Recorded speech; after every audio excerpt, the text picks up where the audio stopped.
Okay, today I'm joined by Richard Black, former BBC journalist, founder of the Energy and Climate Intelligence Unit, and now Director of Policy and Strategy at Ember. He's also the author of two books, the latest being The Future of Energy, and I'm looking forward to delving into all of that. But welcome to the podcast, Richard. Thanks so much, Gareth. It's lovely to be with you. Now, that's a hell of a CV. So can we start at the beginning? Where did your journey into environment and particular clean energy begin? Yeah. Well, I'm not one of those people that ever had a plan for a career. And if you told the young me at the age of, 22 or 23 that I'd one day be, a BBC journalist and then entering this world, I wouldn't have thought I was capable, to be quite honest.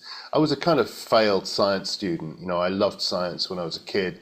I also was a member of a couple of environment NGOs at different times. But basically, I went into broadcasting as a sound engineer at BBC World Service.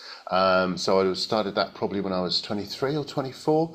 At that point, World Service was an amazing institution. It was like a mini United Nations with people there from probably 70 or 80 countries. And so it was I suppose my sort of window into this world that I'd never really dreamt existed, growing up in a small town in Sussex. And I just got really interested in many bits of this big world and began to travel a bit and sort of, look into various things. And so I realized that in the environment, climate change was really emerging, I suppose, at that time as an issue, because I'm very old, so we're delving back a long time here into the 1990s.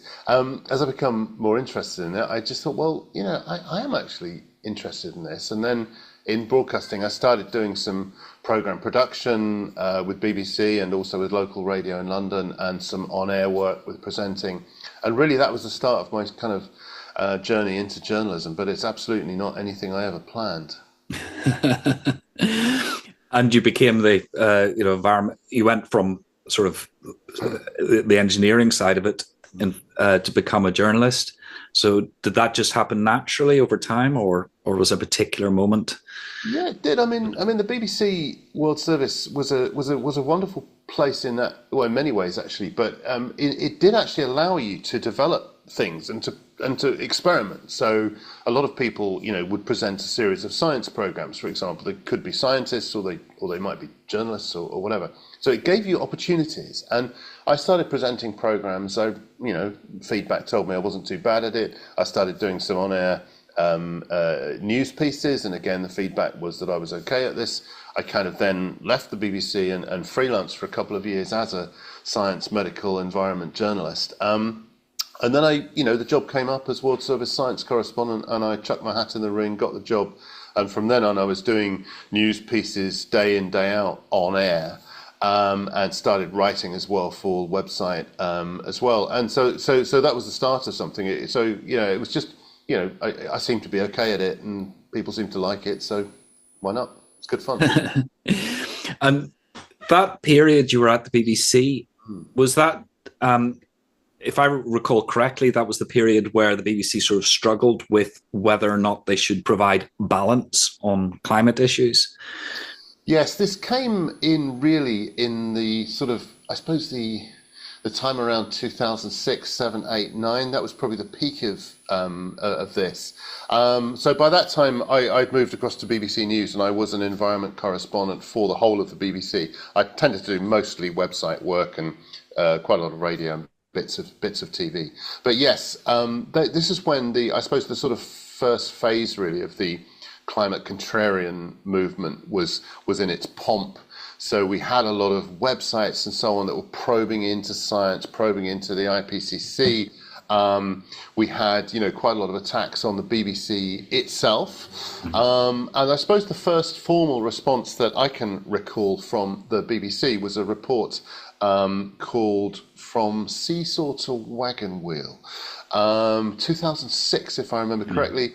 And it was basically, it was quite an interesting report because it looked at issues such as climate change. It wasn't only climate change, but it did feature quite prominently. And it made the point that balance isn't being like a seesaw where you have to, you've got two sides of the thing. It's a much more nuanced issue. And seeing it as a kind of wagon wheel where different shares of the wheel represented different aspects of people's beliefs and so on. I thought it was an interesting way of looking at it, and the BBC kind of had this. It's had a few years where basically, in theory, we knew what we were doing. In theory, there was a kind of policy that everyone followed, but there were a few people who didn't really buy into this and would follow their own policy a little bit. And there was pressure. I remember one day, for example, I was just in the office, and my boss came in and said to all of us, right, how many climate skeptics have you had on air in the last 6 months? And we kind of looked at her and, why? And she said, well, basically a letter had been written to the BBC from an MP who was asking this, and so we were supposed to make a list of all the climate skeptics that we'd had on air in the last 6 months. It was a utterly futile exercise, because if you're viewing it from a journalistic point of view and trying to think about responsible journalism, it's not really how many people you've had on air. That's not really the point. It's like, why have you chosen to have them on air? What questions have you asked them? How have you framed them in terms of, their place in the evidence picture? Was it scientific? Was it political? What was the purpose of your interviews with them? But anyway, that was the kind of thing that happened quite a bit. Yeah, it just always seemed to be a sort of practical demonstration of the Dunning-Kruger effect. This idea that the people who know least about a topic tend to be most confident in their views. So you get some poor climate scientist trying to explain the subtleties of climate science and getting beaten up by some loudmouth who hadn't a clue what and probably didn't care what it was. Yes, this is true. And it really peaked, I think, in 2009. So we were coming up to the Copenhagen Climate Summit.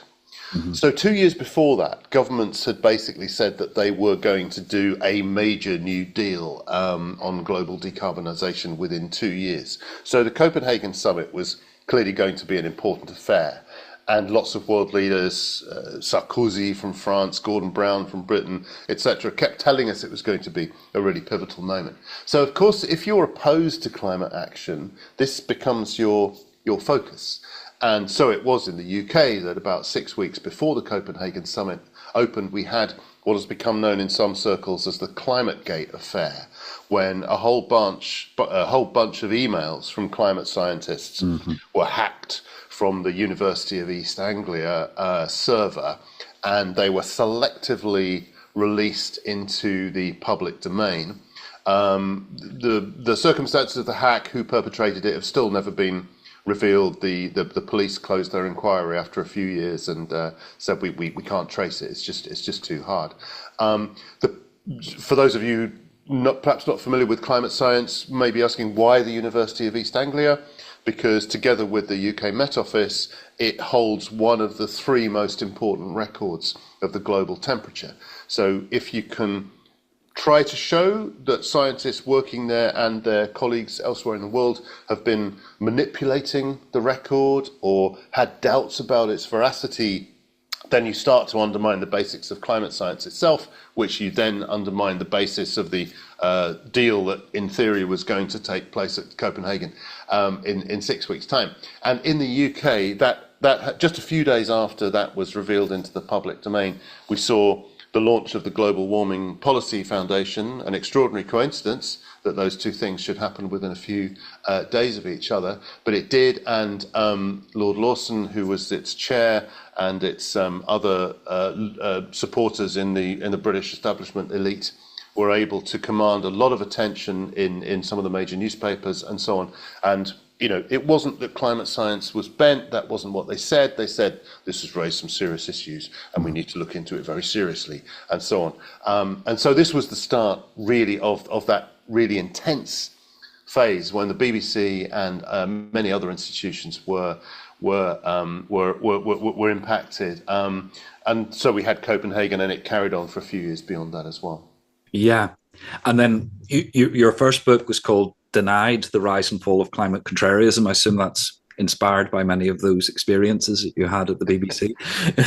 Yes, a lot of it was about my own experiences and those of my colleagues. If I were writing it now, I might have to call it The Rise and Fall and Rise Again, because quite a lot has happened since that book came out in 2018. But the fact was that in 2018, they really had been vanquished, as one of my former colleagues, Roger Harrabin, put it. You know, they've lost on the science, they've lost on the politics, they've lost in the court of public opinion. And at the time, that was absolutely true.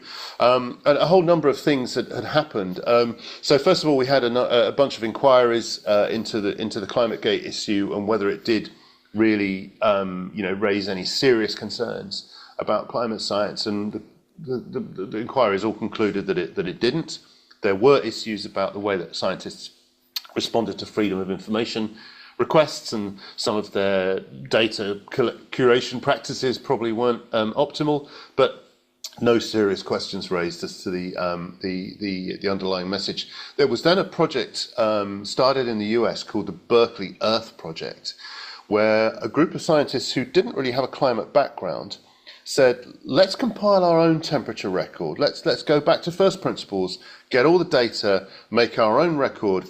And interestingly, this was initially sponsored by a group of funders, including quite a prominent climate skeptic. And so they came out after doing this and basically concluded that the establishment picture was pretty much correct. So that was very important as well. We also started to see other factors in the big world. So, we saw the price of renewable energy was discernibly tumbling. We saw global temperatures sort of maybe starting to plateau a little bit, which is quite interesting. The global body politic really got its act together, heading towards the Paris summit of 2015. Then we had, and that landed very well. You'd have to say it was supported by, pretty much every government on the planet. First time that every government basically vowed to constrain its greenhouse gas emissions. And so, the science was in, the politics was in. After the Stern Review, and had been battered around, the economics seemed, reasonably sound as well. So, 2016, 17, 18. There were also some things that the contrarians did in the UK to shoot themselves in the foot as well. Some comments by Lord Lawson, for example, that weren't true, and even his own organisation rolled back on them. Basically, the UK got to the stage where it was totally feasible, politically feasible, for the Conservative Party to think about introducing a net zero law, which they would not have been able to do even 5 years previously because of the dissension in their ranks. So that's why I was able really to talk about the rise and the fall, because this has always been an issue with a small group of people on the right of politics. And by the time we got around 2018, 2019, their influence had really shrunk, which is why you had, leaders including Theresa May and Boris Johnson that were hugely supportive of the net zero target. Lo, I always remind sort of anti-climate conservatives that the first world leader to ever make a major speech on climate change and its dangers was Margaret Thatcher, who arguably kicked off all the IPCC, etc., and COPs and that process. It makes them turn a funny colour. Yes, and I used to quote this a lot. And interestingly, if you go back to the two major speeches she made in 88 and 89, they are really good speeches. Even today, they survive the test of time. Of course, the science is far more definite than it was then.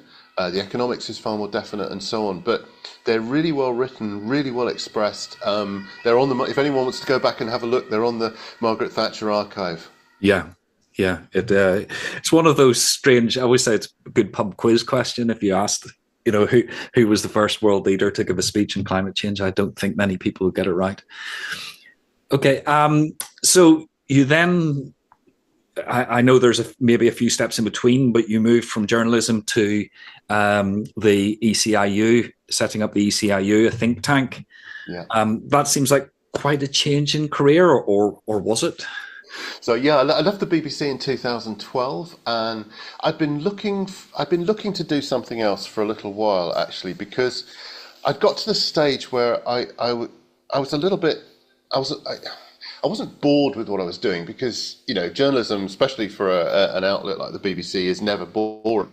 But I found myself one day literally writing the same headline that I'd written 3 years before, and I thought, maybe this is time to go and do something different. And I suppose also I've been reporting on global environmental decline for 7, 8, 9 years kind of thing, and it after a while you start to think, well, maybe I should do something about this if I can. So I was looking for the right opportunity, and I went to work for a very interesting organisation called the Global Ocean Commission, which was a high-level panel of former ministers, former heads of state, eminent business people from around the world. There was a small secretariat supporting them, so I was the director of communications for that. It was a fascinating group of people. My first time when I'd sort of seen politicians from the inside. The three co-chairs, just to give you some idea, the three co-chairs were Trevor Manuel, who was the finance minister of South Africa under Nelson Mandela for about 10 years, so seriously big wheel. Jose Maria Figueres, who was the former president of Costa Rica, and David Miliband, who'd been the UK Environment Secretary and Foreign Secretary. So working closely with people like that was a massive educational experience, because as a journalist, when you meet politicians, they always have their best face on, and it's a defensive face. But here was really working with some great people. But so the idea of the Global Ocean Commission was to take the issues of high seas conservation and management, the international bits of the ocean beyond national jurisdiction, and sort of elevate those up the political food chain, which was to some extent successful, but it was only supposed to be a 2-year or 3-year effort anyway. That's all that was needed at the time.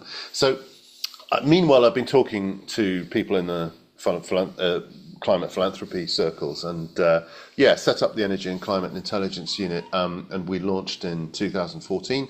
The idea was basically to try and inject evidence and data back into the UK debate on energy and climate change, because so much of it was being steered, in ways that were not evidence-based. Climate science itself was routinely still coming under attack in some of the papers, and therefore in the BBC, because what's in the papers does spill over into the BBC.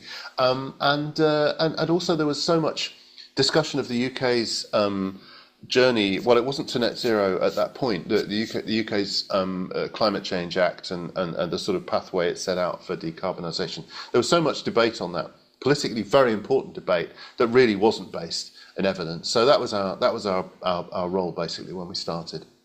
So it was sort of bringing an objective view to it.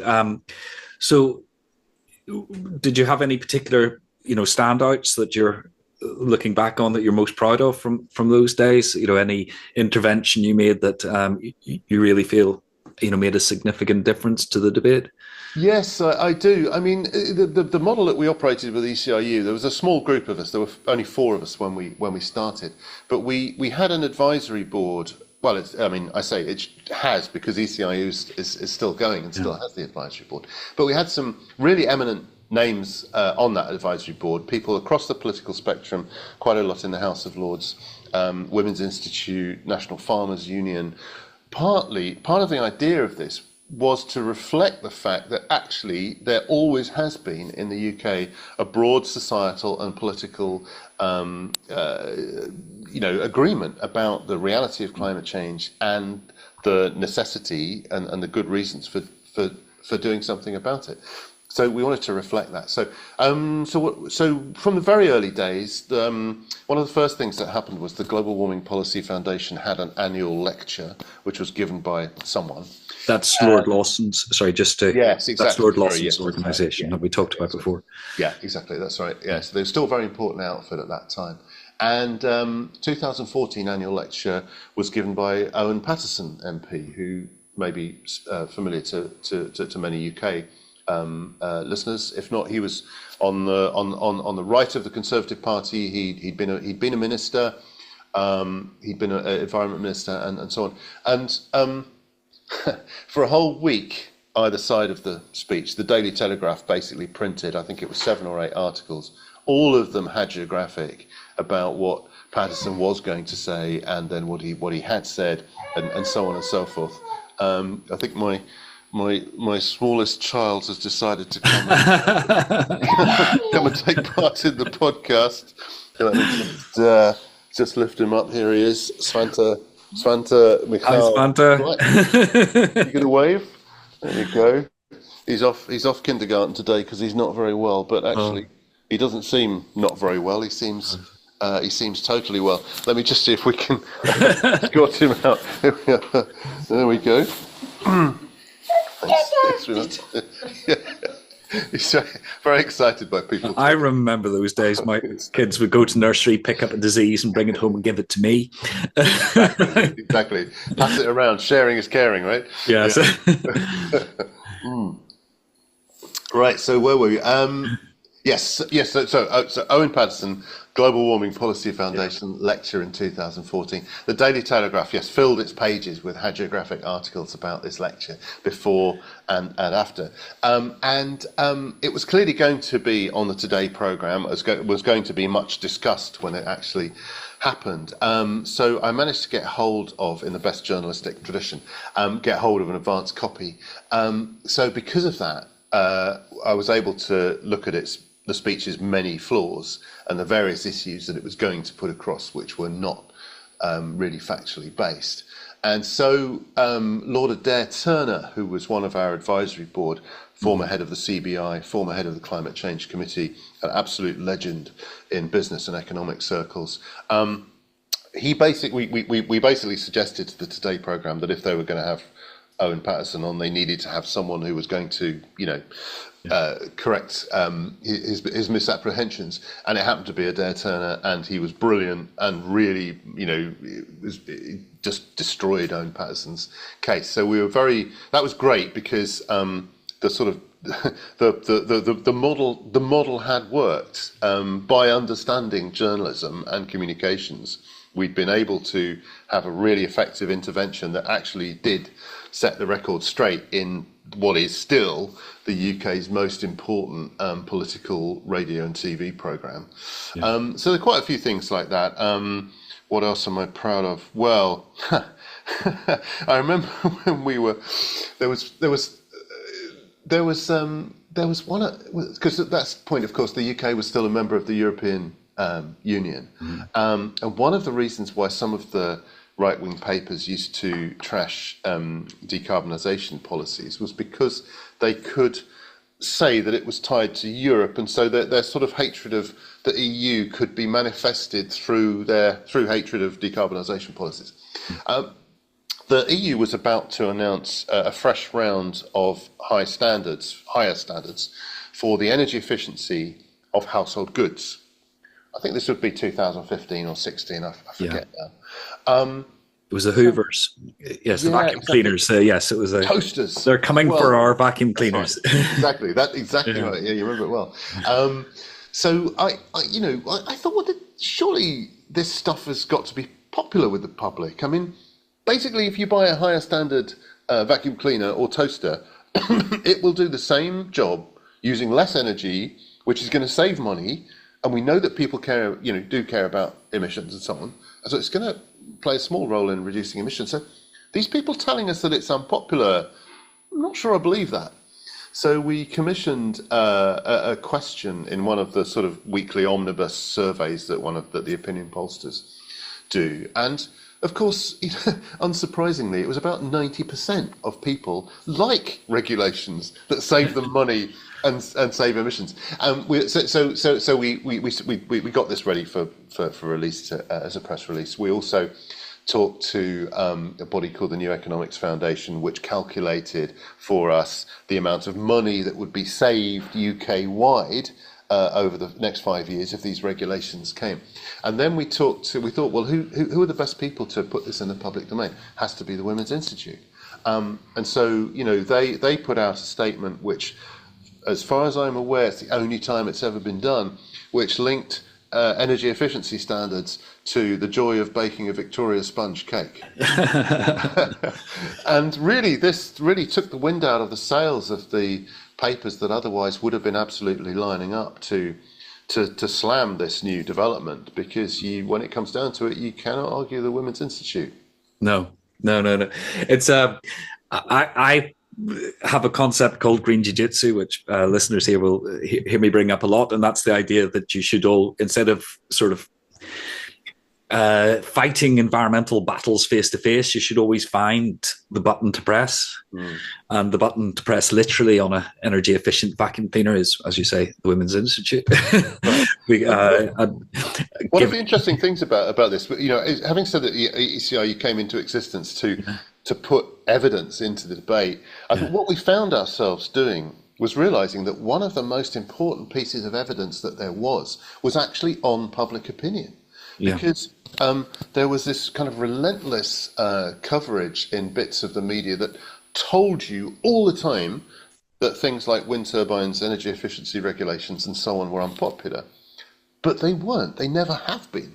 So that's one of the things we actually found ourselves doing time after time again, was actually looking at what public opinion on something actually was, and then turning this into a news story. So that's something we hadn't really anticipated that we would be doing, but I think it's been a very important part of what ECIU's done.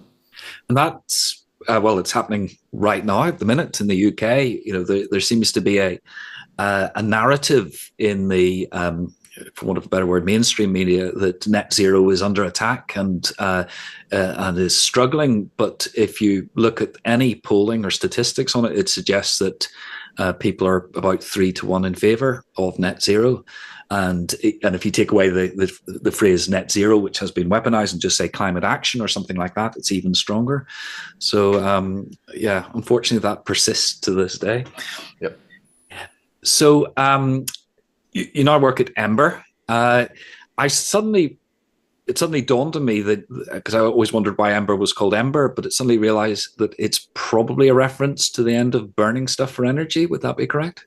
Yes, Ember started off life more than a decade ago as an organisation called Sandbag, and in those days, basically the focus was the EU emissions trading scheme, and trying to turn that into something that was an effective tool for decarbonisation.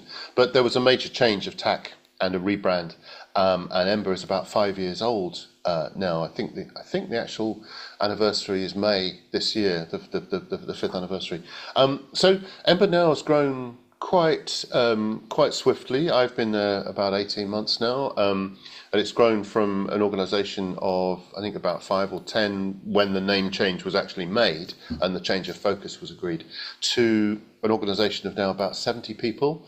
Who are based in 16, maybe 18 countries. So we have a big program looking at Asia, big program looking at Europe, and then we have global teams as well. Most of the attention is on the global power sector, the electricity system, but we also have a strand of work that's looking at methane emissions from coal mines, which are just as important as the methane emissions from gas or oil, but there's far less attention that's paid to them.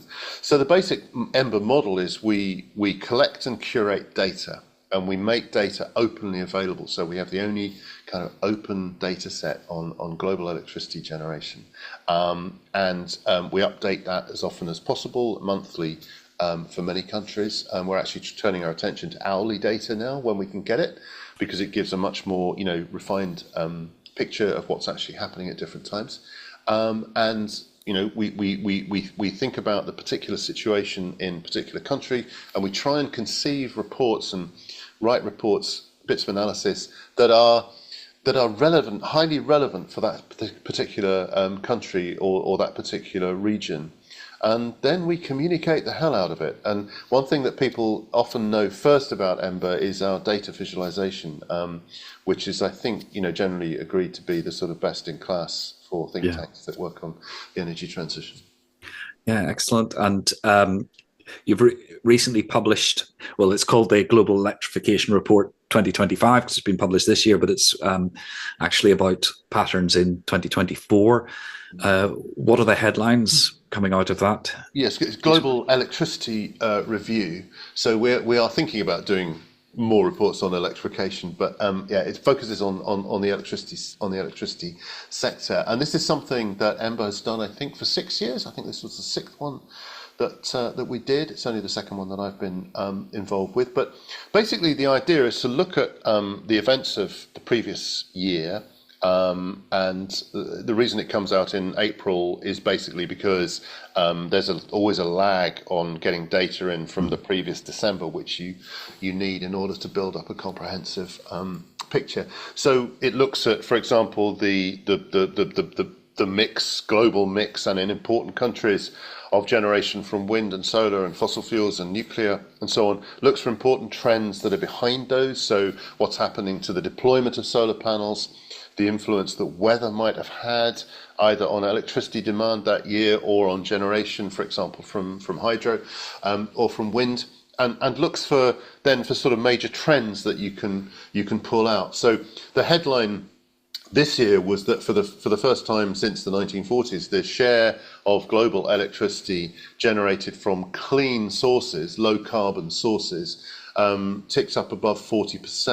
Mm-hmm. And this was really driven more than anything else by a startling rise in solar generation, which just continues to beat records year after year. So the solar generation had risen by about nearly 30% from the previous year. We saw a slight uptick in wind, small uptick in hydro, and a small uptick in nuclear. There was still a tiny rise in fossil fuel generation, but also for the first time this year, we developed a methodology to try to analyse what was the impact of weather on demand increase. And basically, 2023 was a relatively calm year in weather terms, without a lot of heat and cold extremes. 2024 saw quite a number of heat waves near major population centres. Mm-hmm. So what happens when you have a heat wave in a major population centre? Provided people have air conditioning, they turn it on, creates a rise in electricity demand. So we were able to show basically that almost all of this rise in fossil fuel generation was explained by the heat waves that had occurred around major population centres in countries such as China and the US and India, which is a kind of really important development, I think, in our analysis, because there are different things that can obviously affect electricity demand going up. This is one of them. In any individual year, you can have these weather patterns that affect electricity demand, but you've also got just economic growth and so on. The use of more energy as economy grows.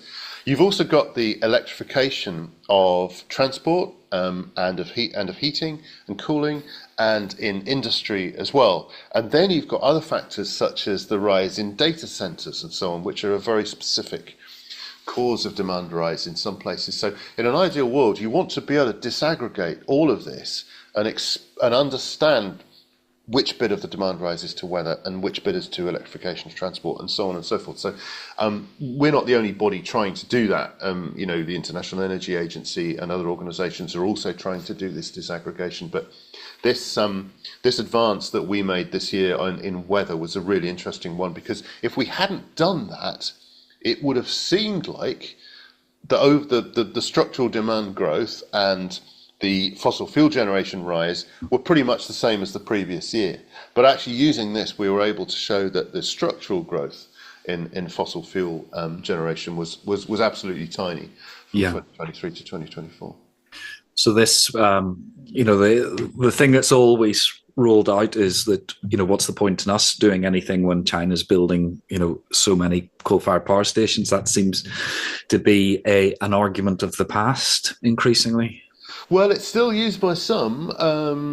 Recently, there was an intervention by the Tony Blair Institute, which has received an awful lot of publicity in newspapers and just resonating around the world. And they talked about the Chinese building of coal-fired power stations. What they forgot, let's be generous, they forgot to point out was that there's a recent change in the way that Chinese coal-fired power stations are rewarded, are remunerated. Basically, increasingly, they're going to be remunerated for existing, but and remunerated less for generation. Why is China taking this step? Because increasingly coal is not going to be providing baseload electricity. Increasingly it's going to be there to fill in the gaps between the renewable generation. Because China's journey to being a clean energy superpower with wind and solar providing the vast majority of their generation, that journey is well underway. That's the direction that they're taking. But of course, for quite a long time, they're going to need coal to do that filling in of the gaps. And you need a lot of stations, because if you're in a windless period with no sun, you're going to need a lot of generation. But so it seems a paradox to say you can have more coal-fired power stations that are actually generating less coal-fired electricity over the course of a year. Yeah. But that is the situation.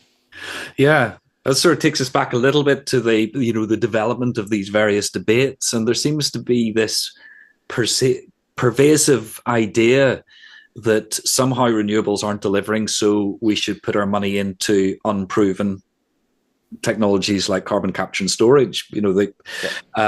It's carbon capture and storage as a concept's been about for 25 years, seems to have sucked up a huge amount of money in research and development, and yet it doesn't the prices aren't coming, the cost isn't coming down, and of course it's an end of pipe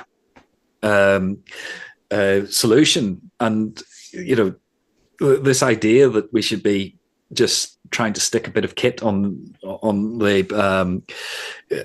literally the outputs of a polluting industry seems very sort of 1980s, early 90s thinking. Maybe that is related to the pomp of the Blair years. I don't know, but yes, and I believe the report also pushed direct air capture, which if you want an expensive way to tackle climate change, I think that must be the most expensive way of going about it. Literally trying to suck random carbon dioxide molecules out of the air. Exactly. So one of the because we're in between leaving ECIU and joining Ember, I freelanced for a few years, and one of the last projects that I did as a freelancer was a report together with two Oxford University academics where we actually looked at carbon capture and storage, and we basically looked at different pathways to net zero, and we compared a high CCS world and a low CCS world, i.e. one where you did about a quarter of the job using CCS, and one where you just reserved it for the few places where it's probably going to be necessary, and astronomical difference in the overall cost of that energy system. I mean, trillions of dollars a year. But one of the interesting things that came out of that study, the research for that study, was that we looked through decades of scientific papers and industry analyses on the cost of carbon capture and storage, and we didn't find a single piece of example that any of the costs had come down at all, despite the fact that the different bits of the technology have been in use for decades in various applications. I mean, there were some other interesting bits in the report as well, but that's one that sticks in mind. So when the Tony Blair Institute or anyone else says, but the cost will come down, well, if you haven't seen that in decades, it's a massive leap of faith to believe that it's going to happen in the future. Yeah. Whereas the cost of solar panels has plummeted, and the cost of EV batteries is reducing at a much faster, certainly faster rate than CCS. Exactly, and you've now got many situations, many studies showing that it's not just that wind and solar are the cheapest way to add new electricity, but actually in some cases, India, for example, a new solar farm is actually cheaper than running an existing coal-fired power station. And you've got some examples, including a study from Germany last year, showing that solar plus battery is cheaper than any fossil fuel station that you can run. So when this stuff is cheaper than fossil fuels without CCS, you can be 100% sure, absolutely sure, that it's going to be a lot cheaper than fossil fuels with CCS. Yeah. Can we go back to the methane issue? Because I must admit, I've seen the headlines, but I haven't dug into this issue. But this is methane being released from coal mines, I understand. How big a problem is it? Well, if you look, the two biggest, first of all, methane is particularly important as a greenhouse gas. It's the second most important after carbon dioxide. But the interesting thing about methane is that it does degrade in the atmosphere quite naturally. So on a time scale of a few decades, most of it will disappear, whereas carbon dioxide effectively stays in the atmosphere for a much longer time. So the point is that tackling methane can give you a sort of quick win on global warming. You'd see the temperature rise faster. If that makes sense. So coal mines. So basically, the two biggest sources of methane we have at the moment are the fossil fuel industry and agriculture and livestock and land use change. Within the fossil fuel sector, there's a lot of attention on oil and gas. Very little attention on coal. In fact, as far as I'm aware, we're just about the only organisation globally taking a look at coal mine methane emissions.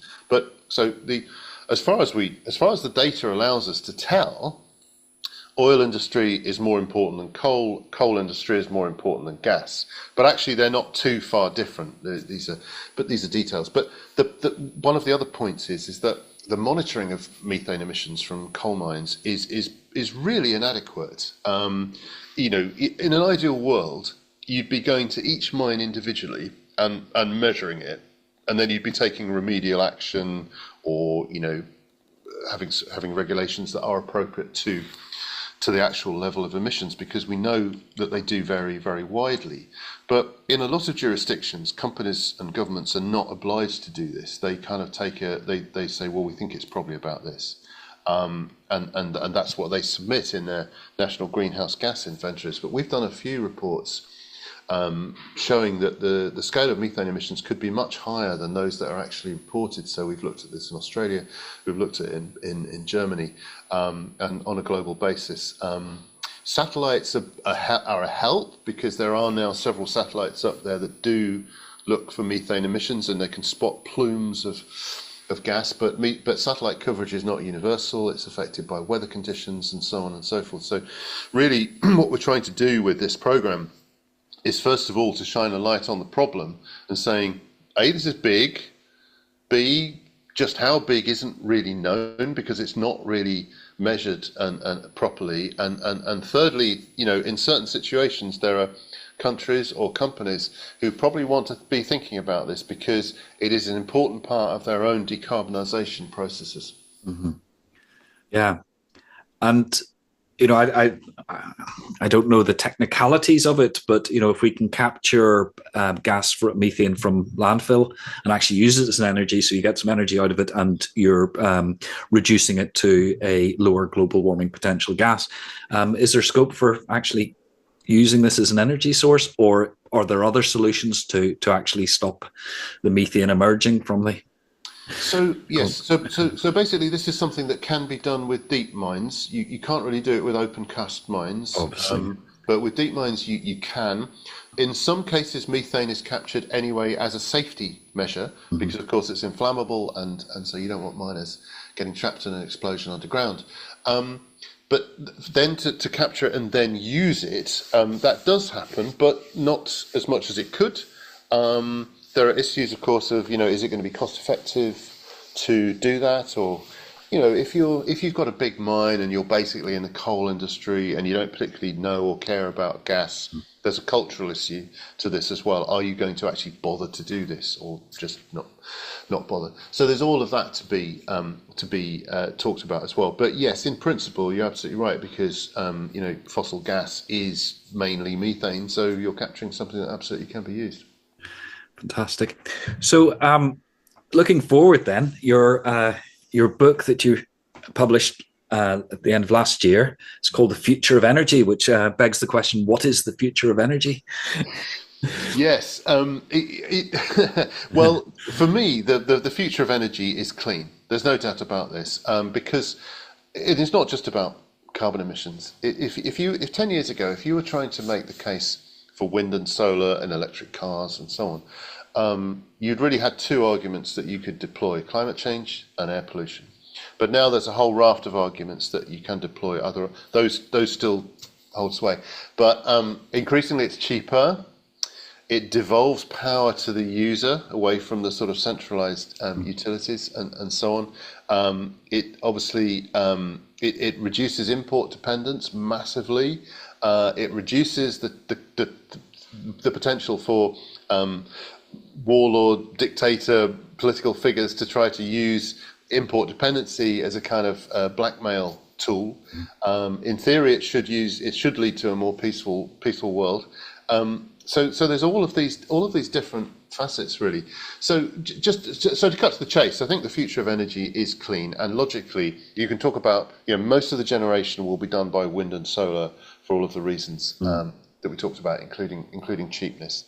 And the second element will be storage, mainly using batteries, but also using pumped hydro as is used now, and some other modern techniques, because you've got to sort of balance supply and demand both regionally and temporally. The third element will be electric cars, which are already cheaper to run and cheaper to maintain, and in some cases are cheaper to buy as well. The cost curves just keep going down for electric cars. Heating and cooling, heat pumps are the obvious solution for most of the world. Highly efficient, and in many countries are already the dominant mode of heating. If you look at, for example, Scandinavia, heat pumps are making up the bulk of the heating that's being installed at the moment. In the process, giving the lie to the argument made in the UK that they don't work in cold countries. And then the fifth element of this, which will be a much smaller element than the others, will be green hydrogen. So, as Michael Liebreich and other commentators have pointed out for a number of years, there's a massive amount of hype around hydrogen, and most of that hype is totally unjustified. But there are a few cases where hydrogen probably is going to do the job that electrification can't. And so the obvious thing to do to make hydrogen is to make it with spare solar, spare wind electricity at times of the day and the year when there's an overabundance on the grid. And then you've got the hydrogen made almost as a kind of byproduct of the clean tech revolution that you've made. Yeah, we've had Michael on the pod before. I tend to agree with him on hydrogen. Part of it's a sort of personal beef. I mentioned before we started recording that I did a stint on Teesside in the early 2000s for 6 years, and the hydrogen economy was going to be the next big thing on Teesside. My team had projects stopped because hydrogen had the sort of local political side of things completely sewn up. We had an opportunity to heat a whole housing estate using waste heat from a gas-fired power station, so not clean energy, but energy that was contributing only to the Tees Valley microclimate. And we were told, no, we're looking at hydrogen for that housing estate. Never went ahead. The heat has continued. Then 10 years later, I saw the same presentation being given, and it's given again and again and again. And to this day, there is not a hydrogen economy on Teesside 25 years later. So, and I suppose the question is yes, there's a certain amount of sense in generating hydrogen with wind turbine, instead of paying wind turbines to switch off. But then what do you use it for? Because if you've electrified everything else, then if you turn that hydrogen into electricity, you lose half your energy in that process. So I remain unconvinced that something like pumped hydro isn't a better solution for longer term storage. I certainly don't think that we should be using hydrogen in heating, and I think in transport it probably doesn't make much sense either. I think there are some applications in industry where it may turn out to be the sensible thing. I mean, steel making is the obvious one, where you know that you can replace coal with that, and there's some other industrial applications as well. I think for electricity generation, it probably could fulfill a niche role in some countries. So if you're anywhere near the equator, then solar is clearly going to be the sensible thing to do for your generation. And you've got relatively even demand all year round. Most of your days follow the same kind of demand pattern, and indeed the same sort of generation pattern. Yeah. So all you've got to do is really take a chunk of that electricity that's being generated in the middle of the day, save it to your evening peak, and that's exactly what batteries are perfect for. If you're in a country like the UK that's a long way away from the equator, you have big differences in demand between winter and summer. Obviously your solar generation is going to be higher in summer than in winter. Your wind generation is going to be, you do have periods when maybe a week or something when you don't have wind. Now there's a lot of things you can do to try and even that up. So demand shifting, where basically people agree not to run non-essential processes when there's not enough juice. You can have interconnectors that share electricity between countries, and storage can play a role. But there may be a case in countries like the UK for having some thermal power stations held in a reserve that can be triggered for those few times a year when all of those other things aren't enough. Now there's different options that you could use to make sure that is clean. You could have a gas-fired power station with carbon capture and storage if you really wanted to. But having a turbine running on hydrogen that's made very cheaply from spare solar electricity during the summer, that might turn out to be a sensible thing to do. Yeah. So that's just to give another plug for the book. That's the future of energy, which does cover those 5 options and some of the stuff you've been talking about before about flexing. Trying to incentivize people to move their consumption to when there's more energy available. And if people are interested in that, we've had Emma Fletcher of Octopus Energy talking about how their Kraken software helps them do, and other energy providers do that. So I've kept you for most of our allotted time. So my final question, I suppose, is a bit of a sort of classic this is your life one. But if you could go back and advise the young Richard, either at the very start of your career in broadcasting, or maybe if you prefer at the start of your sort of think tank, more policy side of things, what advice would you give yourself?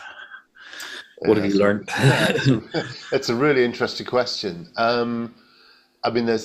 There's a vast amount that I learnt about journalism and broadcasting during the time I was doing it, and there's a vast amount that I've learnt about, the energy picture and so on. And I guess if I had to give one piece of advice to the young me or anyone, it's like, stay curious, because actually that's the way to understanding more about whatever it is you're doing.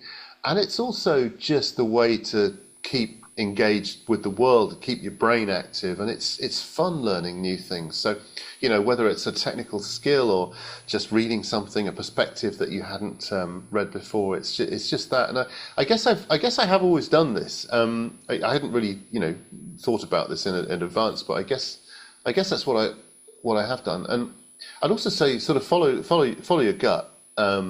There were times when it's right to make a big jump, and you can rationalize it, and you should rationalize it. You should think through the implications of course 1 versus course 2 and so on, and judge it up. But at the end, a lot of it does come down to gut feel. Is this the right move for me to make? And I've made a few moves in my career that I don't think everyone around me understood why I was making the move that I did.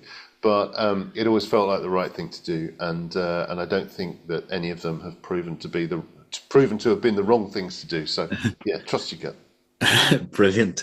Well, thank you very much, Richard. I think we've covered a huge amount of ground, from sort of climate denialism and the history of it, the public messaging, and the technologies involved in a greener, cleaner future. So thank you for joining us today. No, thanks for having me. It's been great.